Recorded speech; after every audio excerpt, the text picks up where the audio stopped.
Hey Nicole, good start here. I think you have a lot of really great elements here, and you're off to a really good start with your attractions and your layout. So my main suggestion is just moving some things around and thinking of how you could unify the picture plane a little bit more. You might want to have a look at some of these posters I put up in this. These are the announcements. But for your sailboat, you might want to really just simplify. I don't know if you can see this. It's probably really small. But you might want to simplify and just do something like that. I mean, there's no point in getting, using a bunch of detail. Let me go back to this Seattle one here. I mean, oh, see, I have to move my whole screen over. Sorry. But even studying this one, I mean, this is all really kind of about studying, some of these. Just a second.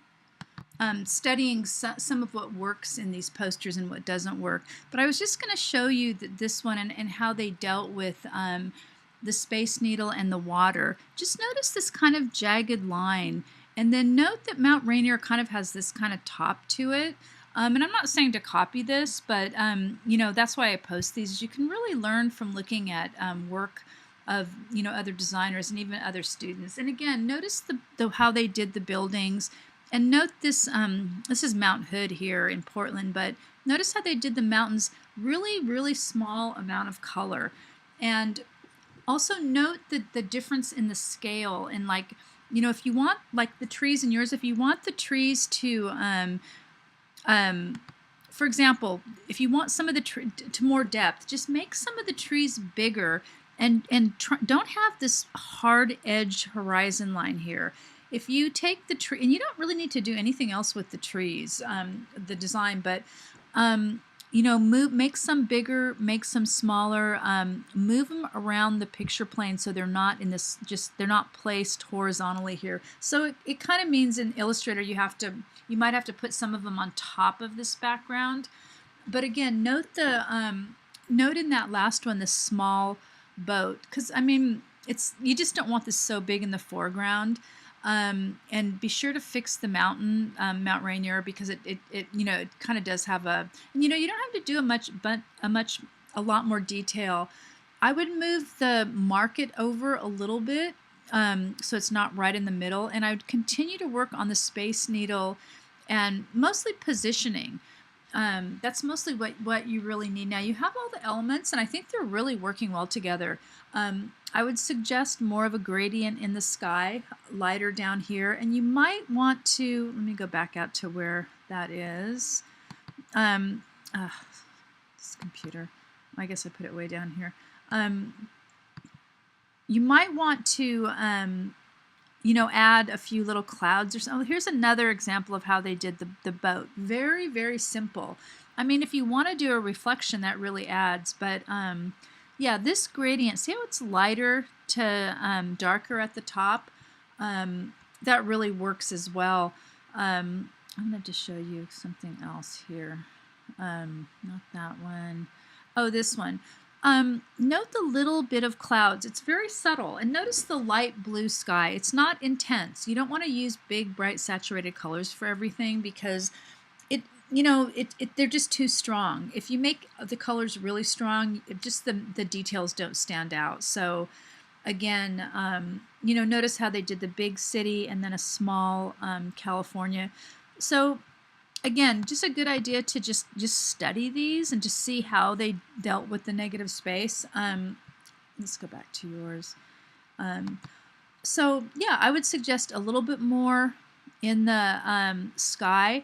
There's a big bunch of negative space here, and I think if you just, like this horizon line, just jag it up a little bit. Don't make it straight across. Maybe add some buildings really simple all the way across if you wanted to.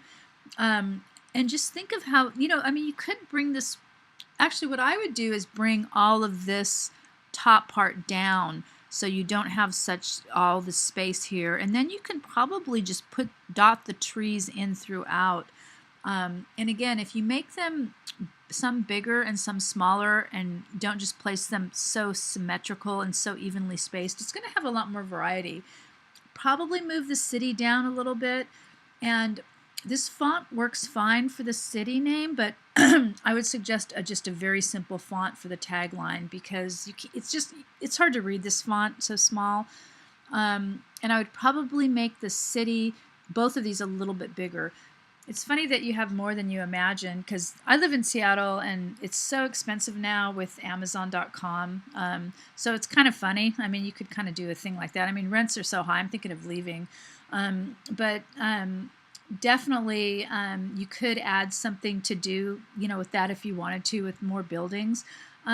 So yeah, I would definitely do something with the boat in the water, and I wouldn't have such a round, a curve here. Where's that other Seattle map again? Shoot, so I just have so much stuff on my, yeah, I mean, kind of like this. I mean, see the water, it's just kind of jagged in there, and they put the text down here, but you can just keep your text up there and maybe put a little boat, something like that. And notice how it's staggered in there. It's not straight across. So anyway, good idea to study these things. But overall, I think you did a really good job. And yeah, I don't think you have a whole bunch of work to do. Just some refinements. And I'll probably do another WebEx meeting, but you can always send me your files if you want feedback before you post the final. Excuse me. So, and again, try to make the look and feel similar to the, excuse me, similar to the map. Okay.